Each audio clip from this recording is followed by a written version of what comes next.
Good morning and welcome to the Module 1 of the Specialized Training course on the regulation of gas markets. And today we are starting this module with the first webinar, and this webinar is entitled The Natural Gas Industry in Comparison with Oil and Electricity, a Regulatory Perspective. And it will be presented by Sergio Ascari, who is first of all the course director of this training and also a gas advisor at Florence School of Regulation and a senior consultant at FSR. My name is Magdalena Mos, and I'm a training coordinator at Florence School of Regulation, and I'm also moderating all of the webinars organized here at FSR. And before we will connect with our today's speaker, I would like to point out a couple of issues regarding the webinar agenda. So the first one is the introduction. So this is exactly what I'm doing right now. In this point, I will also explain the control panel that you can see in the upper right corner of your computer screen. There are a couple of features that you would have to know to use this webinar properly, and I will explain them in just a couple of seconds. Then we will start the presentation of Sergio Ascari. And yesterday you received an email from me where I explained that today's webinar will be divided into two parts. After each of this part, there will be a time for Q&A. So after the first one, or let's say around 20 minutes, there will be time for Q&A. And in this section, Sergio Ascari will reply for the questions submitted by the audience, and I will explain how you can submit your questions in just a couple of seconds. If there will be no questions after the first part, we will obviously proceed to the second one, and maybe we'll have some questions at the end of this webinar. And after the last Q&A, I will conclude this webinar with some final announcements, just to remind you when will be the second webinar of Module 1 and the third one as well.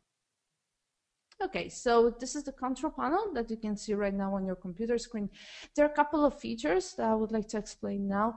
The first one, this is this orange arrow. Therefore, if you would like to follow today's webinar on your full computer screen, you can just click here and this control panel will be minimized and will just remain as a very small control panel in your upper right corner of your computer screen. However, if you would like to check something on the internet or something on the computer, you can always click here below and the webinar will be minimized. Therefore, the webinar icon will remain on your taskbar and you can come back to it whenever you wish. Okay, the next feature is the hand raise tool, and this is the tool that I would like you to use right now. Therefore, if you can hear me and if you can see my presentation on your computer screen, please just click here and I will know that everything is fine and that we can proceed to the further parts of today's webinar. I am just checking whether you are clicking. I can see that you are. Thank you very much. Okay, so the next important information is the question box. Therefore, if you will have any question to Sergio Ascari, you can submit your questions here. So you just basically type the question, press enter, and I receive all the questions. So then I will ask them to Sergio Ascari during the Q&A, during the first Q&A and the second one. This is also a place that if you will have any technical problems, you can always submit your comments here and I will try to react immediately. Okay, so now it's time to connect to our today's speaker. Now it's time for Sergio, and I will unmute Sergio right now. Sergio, good morning. Can you hear me? Yes, good morning. Good morning. So now it's time for me to switch to your computer screen, and I am doing this right now. And in this way, we'll be able to see your presentation on the computer screen and proceed with the webinar. Can you see my screen with the presentation? Good. I can see. Perfect. Okay, so I can start. Yes, you can start, and I will connect once again during the first Q&A, so in around 20 minutes. Thank you. Okay, thank you, Magdalena, for your introduction and for running the webinar. And welcome to all of you who are attending this webinar. Actually, I guess that you are only a part of the participants to the course. There will be over 30 people in the course in Florence. It's about 3 weeks' time. But let me start by welcoming you who are online today. We have prepared these 3 webinars for those of you who are not so familiar with natural gas issues or with the liberalization of the gas market, or in particular with the liberalization of the gas market in Europe. My task today is to really introduce natural gas systems. Of course, this is a Herculean task to be done in just about 40 minutes. I'm not going to discuss all natural gas system issues, even more as I'm not a technical person. I'm an economist by training, but that will help me because I can basically talk about the natural gas system from the regulator's perspective. I will focus on issues which are more relevant for regulators or for regulatory staff of companies. And in particular, my focus is on differences between electricity and gas. Many of you are more familiar with electricity than with gas. This happens very often in regulatory authorities. So this is why I will generally talk more about electricity. Sorry, let me go on full screen and let me start. So here we are. So compared to electricity, natural gas is the younger brother of energy regulation, especially in Europe, I would say, for several reasons. First of all, because its market is normally smaller by sales. But let's not forget that it's smaller in general, but it's larger in terms of household expenditure, at least in countries with a mild or a cold climate. So that it is sometimes very important for regulators who are normally more sensitive to what households spend rather than other type of customers. Another reason is that market and regulation for natural gas have been developed later, especially in Europe. The US was very different actually, and that happened for a number of reasons I'm going to deal with very quickly. First reason is that gas has been moving from becoming a byproduct of the oil industry towards a market organization which is more akin to that of electricity. There are different regulatory situations and models in Europe, but in general, we could say that the gas industry is less familiar with the regulation than the electricity industry. And I will explain shortly why. Main reason is that gas can be substituted by other fuels, by other energy sources, so that unlike electricity, it has been subject and is still subject of inter-fuel competition.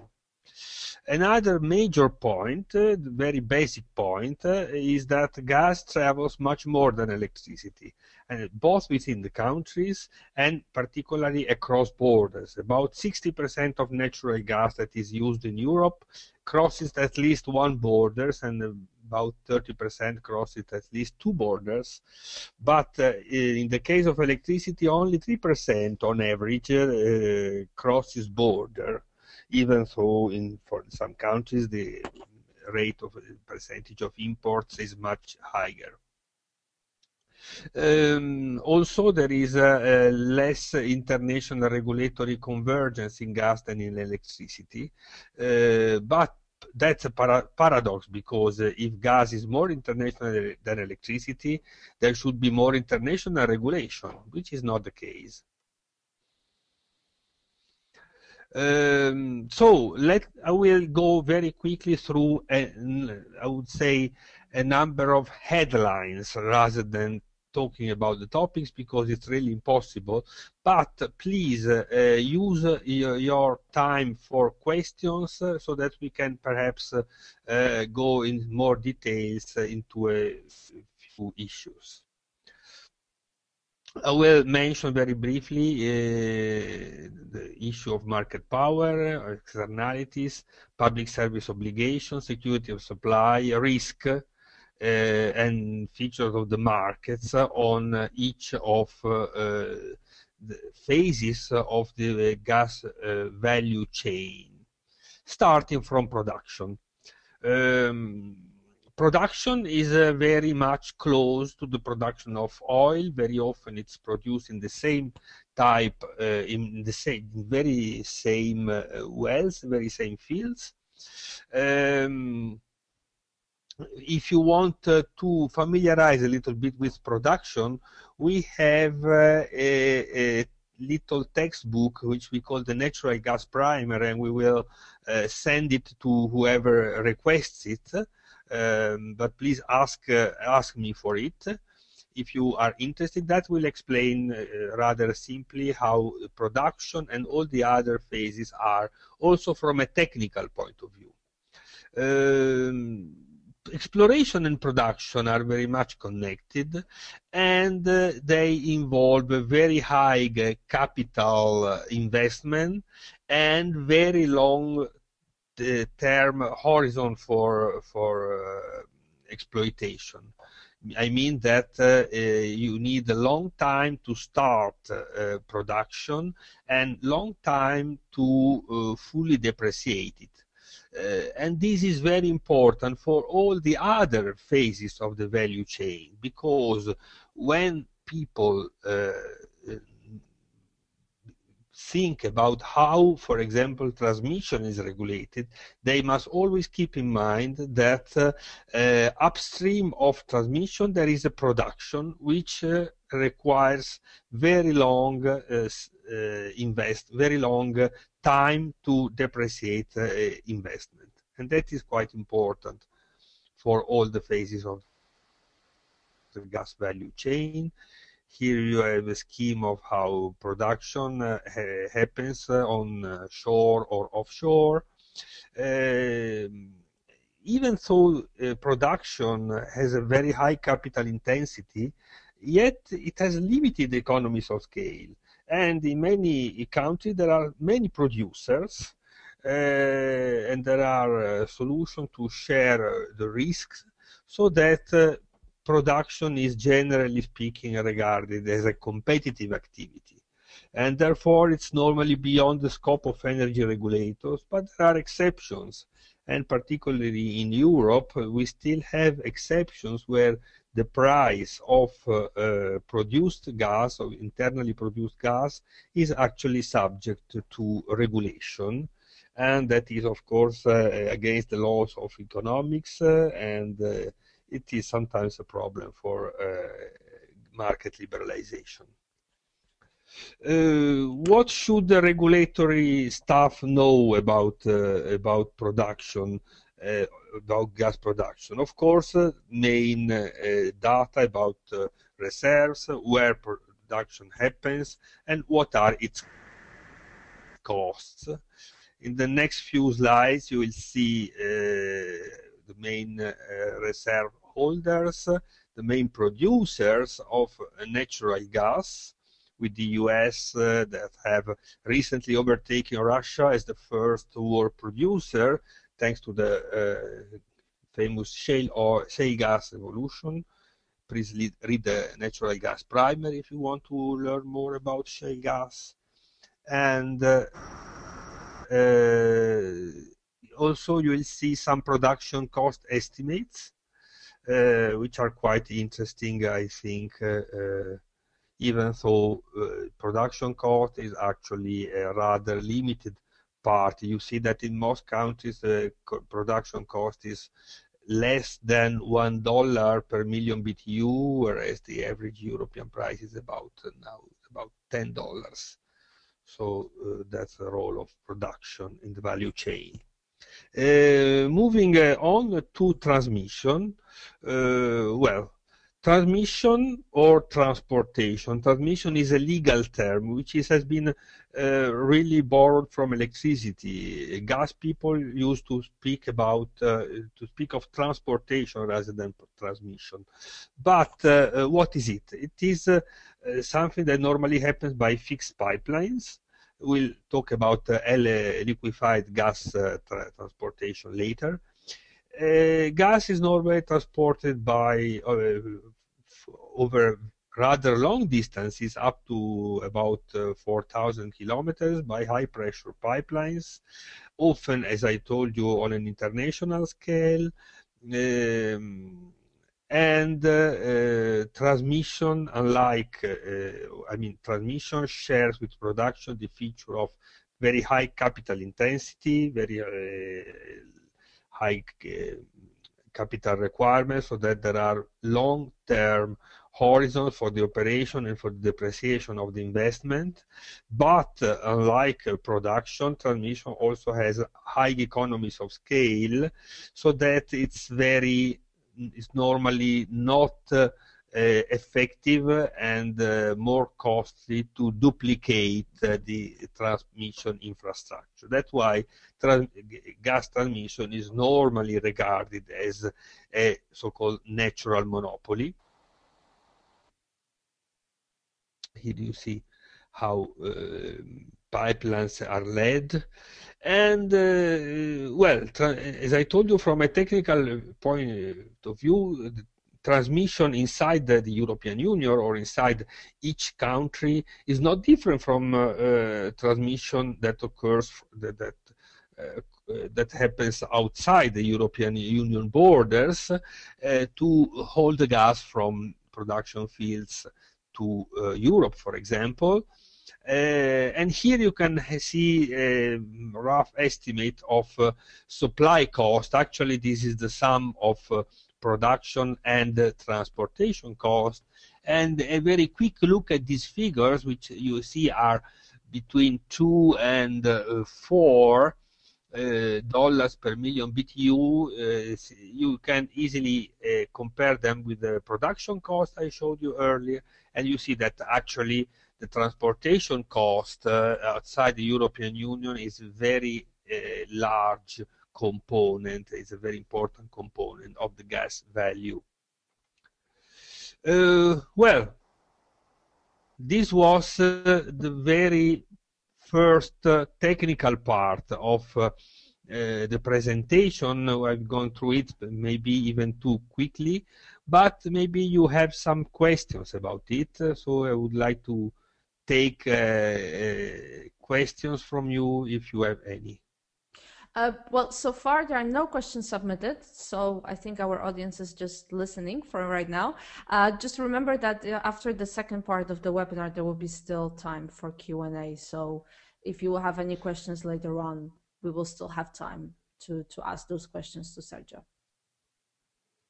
Okay, good. So let's, if there are no questions now, let me move on. Now I'm moving into regulation. Talking about transmission, there was a traditional model of transmission regulator, because traditionally transmission and wholesale supply were integrated. I mean that the transmission was normally owned by the same companies who sold the gas. Maybe the producers, more often actually the wholesale supply companies, those companies in Europe especially, but also in other countries. Especially in Europe, those companies were not companies of producing countries, or maybe they were minor producers, but most often they were the companies of importing countries, because imports have become a very important source of gas, and I would say the largest part of gas for many years now, with a few exceptions in Europe, of course. International transportation has been dominated by these integrated companies, which belong normally to importing countries. So this bundled service is different from the unbundled service, where transmission and supply have been separated, and this is the say the main feature of the liberalized market model, which will be explained in more detail by my colleagues in the next webinars. In the traditional model, there was very little regulation of wholesale industry, of the natural gas industry, at least at the wholesale level, because gas was very much subject to interfuel competition, so it was competing with other fuels, especially oil derivatives, but also coals and also primary electricity. Also, in some cases, there were pipe-to-pipe competition. Different sources of gas were actually competing for the end-user markets.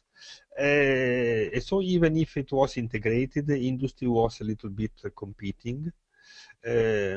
Also, very often there was public ownership controlling market power. Many of the importing companies which I mentioned were publicly or state-owned. Still happens today in a few countries. That's why I'm talking about this, because it's relevant, even if many of these companies have now been privatized, especially in Western Europe, but this is not always the case in some parts of Europe, as well as in outside Europe. Also, another way of checking market power was by means of collective agreements between the suppliers and the association of customers, for example, association of distributors, or industry, or also power producers. But that was the old world, which is still very important, very relevant in large part of the world outside Europe. So that's why it's worth mentioning. But in the case of Europe, we have now the new regulation, which is a competition-oriented regulation. It's based on independent regulation. I mean that most regulators are independent, whereas in the traditional model, regulation was actually non-existent, or as it was called, light-handed regulation, normally in the hands of ministries. Since 2000, many independent regulators have been established in Europe, whereas before 2000 there were very few in Europe. I would say before 1995, I guess, almost only Britain had an independent regulator in Europe. The way of regulating prices change with incentive regulation becoming the dominant. Tariff structure for transmission also changed, because they usually were distance-based, but have become based on the entry-exit principles, where the transmission tariff, at least for the primary grids, consists of an entry tariff, which is normally capacity related and is independent of the exit that is chosen. And then there is another tariff which is related to the exit capacity, but they are independent of each other, and this creates a point, a so-called virtual point, on the transmission grid between the entries and the exits, and this is a typical point for trading. That was about tariff regulation, but if we move to market rules, that's also changing a lot. We started from, in particular, capacity allocation has been the most crucial issue, and capacity allocation used to be based mostly on first come, first serve principle, and now it's moving to market-based to market-based methodology. But I will say more about this shortly. Other issues are balancing, congestion management, and the increasing role of hubs. That is increasing role of organized markets. Which regulatory issue, which regulatory objectives? Well, the three main pillars of European energy policies are sustainability, security of supply, and competitiveness. To be, in fact, in natural gas, sustainability is a little bit less relevant because natural gas is normally somewhere in the middle of in terms of sustainability. It's less polluting, both looking at local as well as global or regional environmental impact. It is less polluting than any other fossil fuels, but of course it still has a fossil fuel, it still has a global warming impact. So it's somewhere in between, and it's still uncertain whether an aggressive carbon policy is actually damaging or helping natural gas. Now, it's certainly helping outside Europe, but in Europe we really don't know.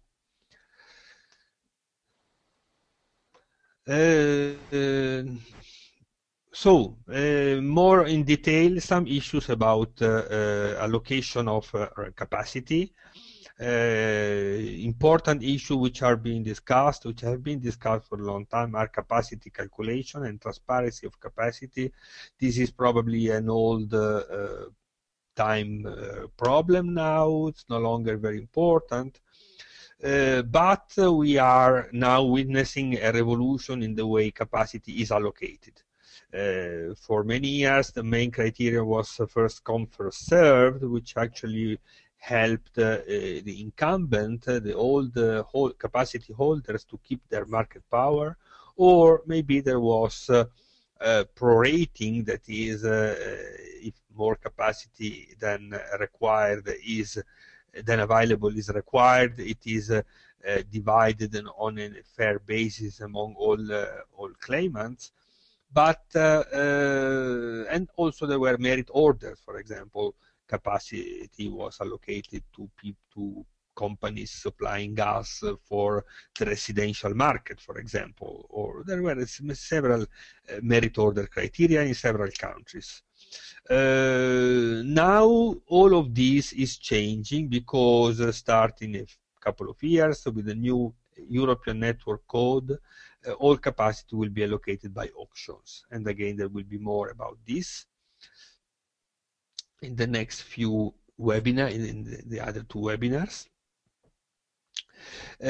Congestion management is a very important topic. Here again we have new rules for congestion management. We have use it or lose it clauses where the gas suppliers can no longer keep the capacity closed and can no longer keep the capacity from other claimants if they don't actually use it. This has been discussed for a long time, but it's hardly been effective until very recently, I would say. Other issues which you are going to listen to, especially in the first 2 days of our training course in Florence, will be long-term contracts. For a long time, sorry for this joke, long time, long term. For a long time, natural gas has been sold internationally through long-term contracts. And the reason is related to what I was mentioning at the beginning about the very high capital costs. If there were no such long-term contract, it would have been impossible to obtain financing for the huge investment that is necessary for production, treatment, and especially long-distance transportation of natural gas. But this has been an issue for many years because it has been also preventing competition from developing. But on the other hand, it has its own economic rationale, and it's very likely that long-term contract will last again. But more of this you will listen to during the first 2 days of our week in Florence. Very important issue is the exposure to competition from other pipelines, from LNG to LNG and to other fuels. What is left of interfuel competition? Probably nowadays there is more interfuel competition than a few days ago. Due to the macroeconomic slump, actually we are seeing more, and due to a number of particular events, particularly the shale as an indirect effect of the shale gas revolution in America. We are now seeing new competition from coal, and which most people don't expect to be lasting for long, but it's a major issue for the natural gas industry nowadays. So interfuel competition is here again, and of course renewable are a major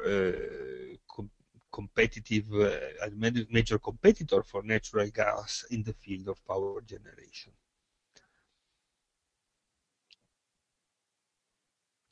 Now a list of issues about domestic transmission regulation. Main issues are interoperability and gas quality. This is a field, a very technical field. We are not discussing this during the course. Capacity calculation, again, this is a rather technical issue. Currently, the gas transmission contracts in Europe and America are based on the capacity concept, especially the daily, sometimes the hourly capacity. But to be honest, especially toward the gas engineers who really know what I don't know, that is the thermodynamics, the thermodynamic laws of the mechanical laws of gas transportation. Capacity is not something that depends only on the size of a pipe or on the pressure of the gas. It depends on how the network works, and so it could be possible, and there is a very interesting experiment going on in Australia, actually in southeastern Australia, where the gas market is not based on this daily capacity concept. But that's how it works in Europe and in America nowadays. Capacity allocation and congestion management, I've just been talking about this topic. Other topics are more technical, not technical, I would say more specific and less international, so we have a tendency not to discuss them in the course, in the training course. But if you are interested, please join our e-learning annual course, where you will have plenty of discussion about also such issues like connections of new users and metering. Turning to tariffs, here, here again, let me go back to the comparison with electricity. concerning tariff systems for transmission, but the same could be said of distribution, we have a very similar approach as regards the regulatory asset base and the definition of the regulatory asset base, the capital of the transmission company, and the rate of return of the company. Normally, return should be a little bit higher in the gas case because the demand is less stable than for electricity. But the tariff structure is very different, and that's something that people coming from the electricity field are very surprised about, because in the gas case, well, tariffs are mostly capacity based. Sometimes there are commodity related components. It's a long discussion, but in most cases tariffs are capacity based. But the main difference with electricity is that in the electricity case, most transmission tariffs are postage stamped. That is, they are independent of distance. In the case of gas, they're either the distance related, or they are the entry-exit model, which I was mentioning, and which actually retains much of distance, because distance is still the main cost driver for natural gas. And the reason is really lies in the very different physics of gas, which is natural gas transportation can be controlled, is predictable. It's not like electrons that I would say cannot be controlled and travel following very different laws, which make it very difficult to see how much each electron, I would say, or each producer or each consumer contributes to the cost of the network. Also, in the case of electricity, there are many power stations which are normally spread on the territory of a country or of the continent. Not the same in gas, because unfortunately gas production is very concentrated, and it comes very often, as I told you, from outside Europe. So there are a limited number of entry points, and it's possible to define how much costs. So it's much easier in the gas case to define the cost and to allocate the cost properly, so that it's possible to have what is often called the locational signals. Locational signals are something which electricity regulators often would like to introduce, but often fail to introduce. In the gas case, the tariff is normally based on locational information. Other issues like the price cap updating based on predetermined rate of predetermined productivity improvements, that's very much the same as for electricity. There may be investment incentives in tariffs as well. So let me now switch to LNG. Well, in a sense, I'm going back because LNG, of course, is relevant for transportation outside of the European Union. There is normally no transportation of LNG between EU countries, and if there is, of course, it's falls outside of the regulatory of the regulated industry world.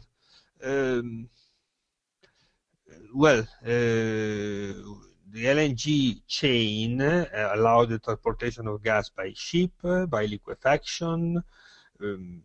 Technology is clearly explained in the gas primer, which I told you. Gas is cooled to a temperature of minus 160 Celsius.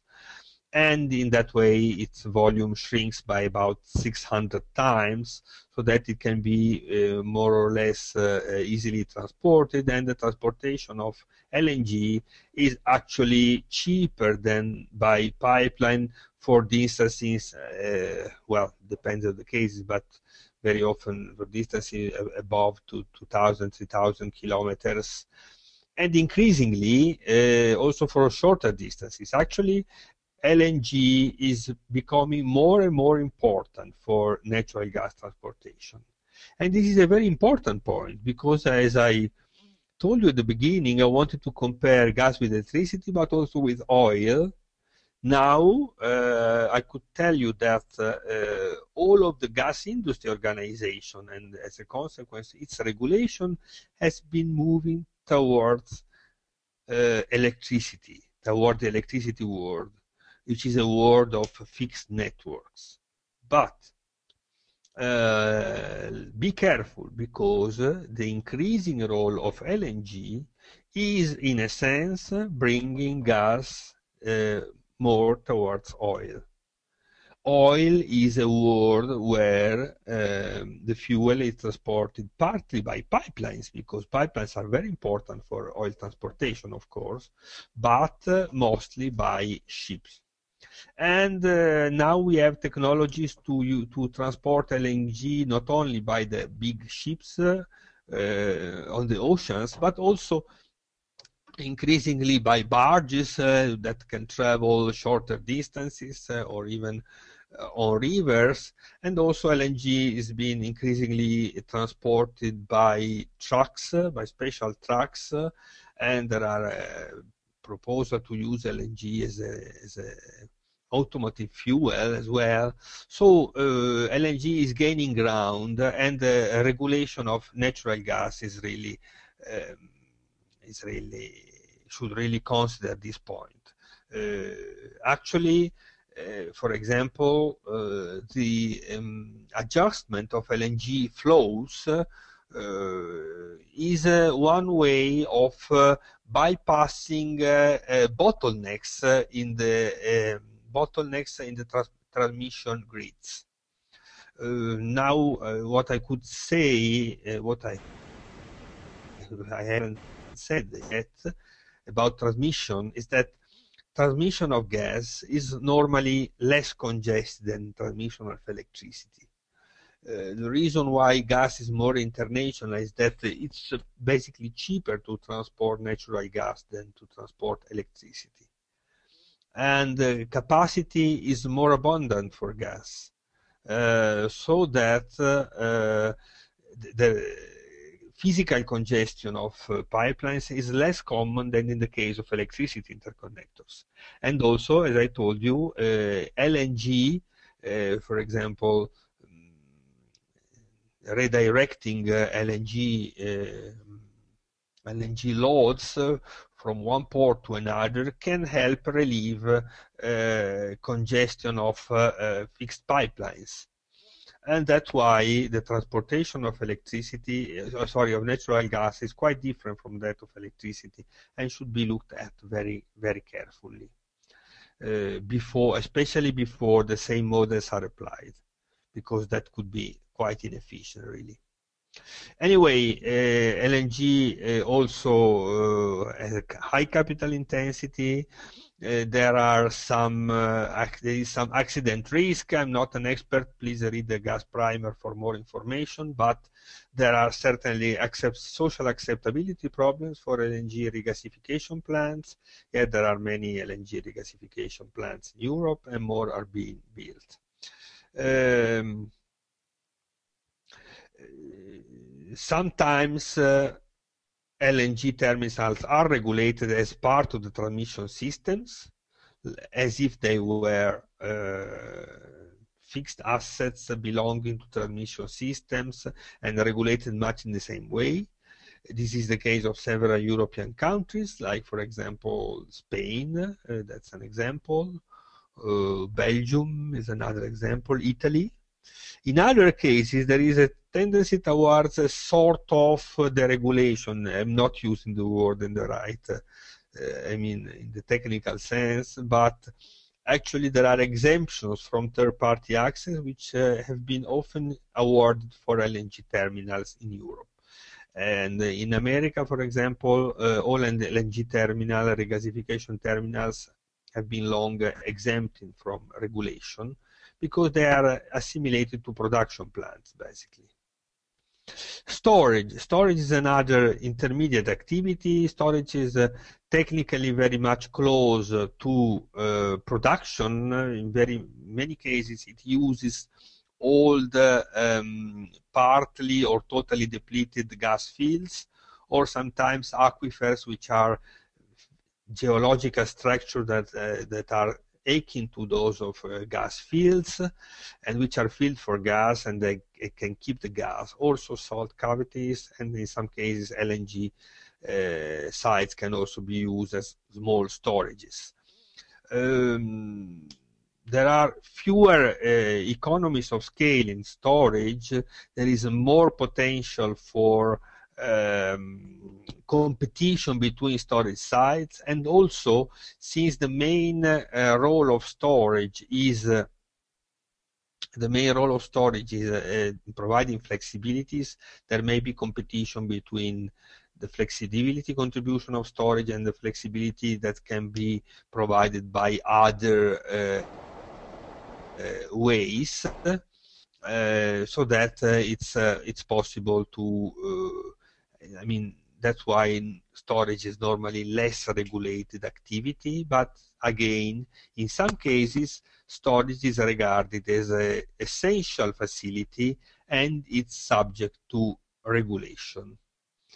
Well, here's the scheme of natural gas storage in an aquifer or in a depleted field.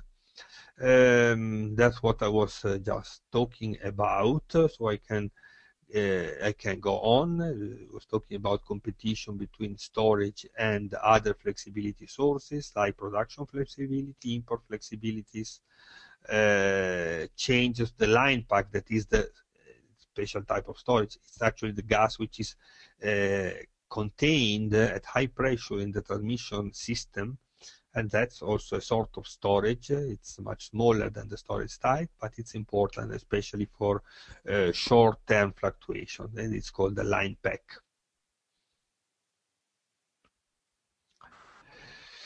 Distribution. Now, well, I should skip it because time is going, and I would like to listen to your question, leave at least 10 minutes for questions. Transport distribution is very much a natural monopoly. Its physics is very similar to that of transmission. There are high economies of scale.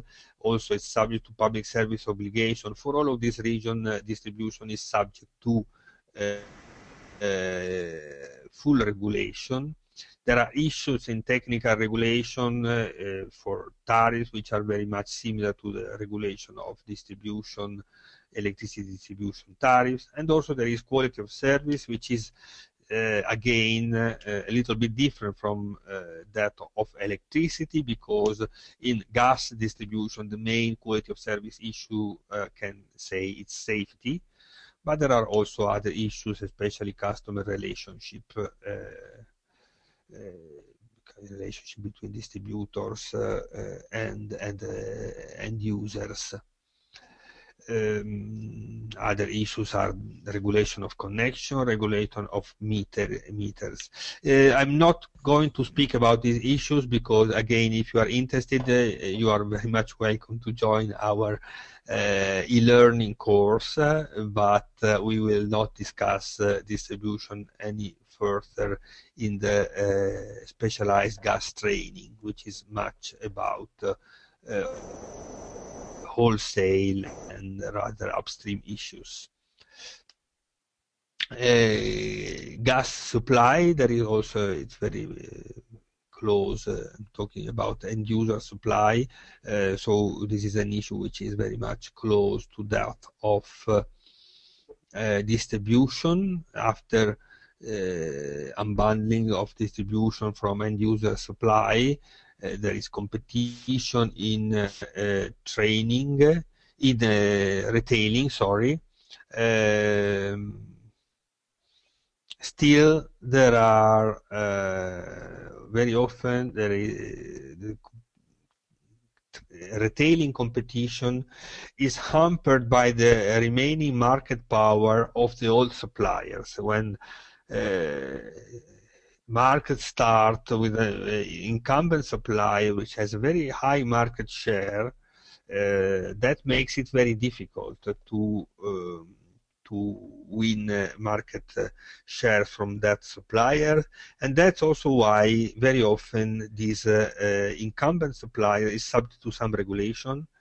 In some cases there is an end user price regulation, which is very different from the network tariff regulation, but is still in place in many countries. About half of the European member states still have some price regulation. On that point, actually, gas is not very different from electricity. There should be retail competition, but in fact, there is some price regulation, which actually may help the customers, but doesn't help. May help customers in the short term, but doesn't help the development of competition. Americans have been much more cautious on the introduction of retail competition. Here you see, well, I took Italy because it was easier for me, sorry about this, but if you want to compare the weight of the various parts of the natural gas value chain, you can see it. You should, of course, split the lowest item, what I call the exporting country price, that could be split between the production cost and a rent or a royalty, which is normally taken by the producing country. Market development. Normally the gas market, that may be interesting for those countries which are at the beginning of gas market development. Normally this market starts from large customers like power generation or large industry, and then moves into residential and other industrial customers. It's very much favored by environmental policy. That's certainly the case outside of Europe, but as I told you already, we don't know very much Europe, and there's still some interfuel competition. I already mentioned this point. So for all of these reasons, we are now witnessing a very strong growth of natural gas markets. The International Energy Agency has spoken of a golden age of gas, which is probably an easy forecast for all emerging markets. Not so much, and it's been true for North America as well, due to the shale gas revolution, but Europe is lagging behind, and as you can see, Europe is really the only region in the world where gas demand has been more or less stagnating after 2005, and we really don't know how it will go on in the future. Good, that was the end of the presentation. I think there is a little time for questions, and I hope there will be questions on this very basic introduction. Yes. Yes, there are some questions. I look forward to your questions. Yes, there are some questions, and if we could just very quickly go to the slide number 13, where there is a model of international transportation costs. Well, basically, one of the participants asked us about the source of this model. I think it was not clear in the slide. What is the source? Yes, it's this one. Yes. I think it's publicly available. This is a study by the OME, which is the it's a French acronym. It's the Observatoire Méditerranéen de l'Énergie, which is based in Sophia Antipolis, and this is a think tank and research institute funded by the oil and gas industry. that produces this OME. I think you can find it. Okay, thank you. Okay, so right now, if we could go to the slide 16, and the question is about what is the balancing of what it means balancing obligations by TSOs and shippers.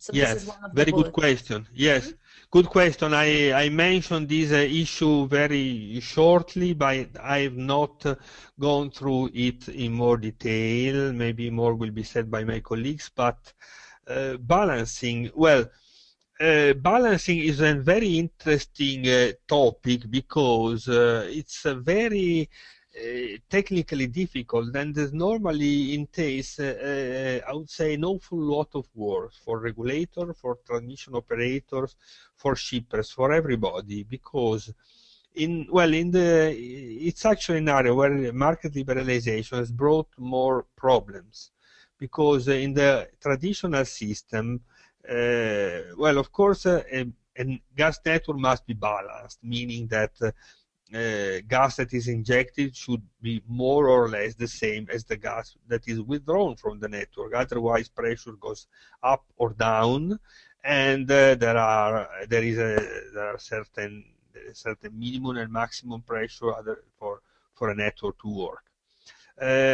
With the market liberalization, this obligation has been moved towards shippers. That is, shippers, which are the transmission network users, suppliers or end customers that use the transmission network to procure their gas and to get their gas, and they are supposed to be more or less balanced. But in any case, there is a so-called residual balancing obligation by the transmission system operators, because only the transmission system operators knows if the network is technically balanced. So we have a double obligation by the transmission system operators to keep a balanced network, to ensure that it technically works, and the commercial obligation on shippers, who must be more or less balanced, because if they are not more or less balanced, it will be very difficult or even impossible for the TSO to keep the network technically balanced. So we have this double obligation, and this entails a number of problems which really involve a long technical discussion. I hope that more will be said in the next few webinars. Otherwise, please ask me when we are in Florence, and I will be happy to say more about this, maybe during a presentation or during at some time we have during our week in Florence.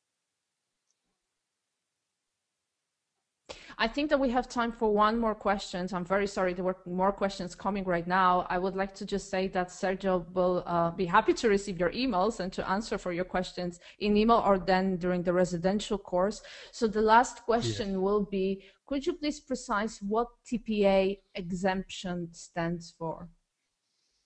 Yes, well, the general rule of the European, this will definitely be addressed in more details in the next few presentations, but in the next webinars.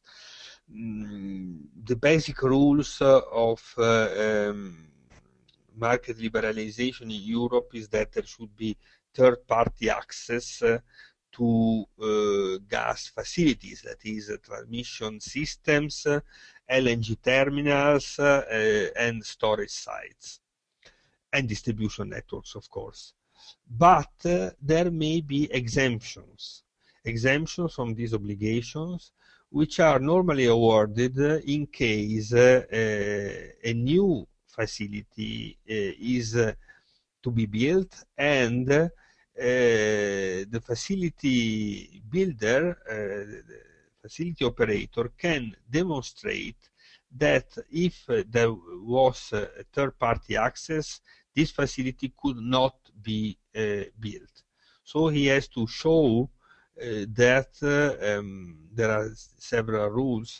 This is included in Article 36 of the gas directive in the third package, which defines the conditions after which the national regulator, with the permission of the European Commission, can award this exemption normally to a pipeline or to an LNG terminal or to a storage site.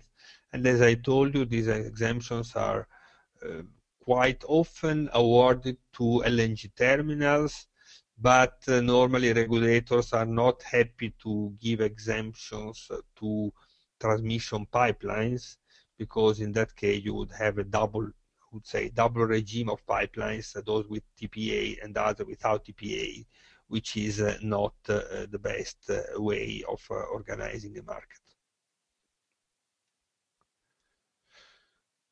Good. Thank you very much, I think Sergio. we have no more time. It is. Yes. It's exactly 2 p.m.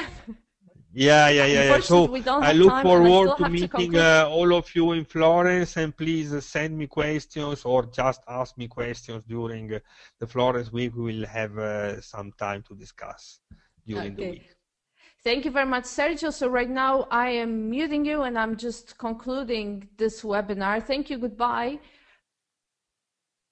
Okay, so right now I will just very briefly go back to my computer screen just to show you my final slides and just some final announcements before we will start the second webinar of Module 1.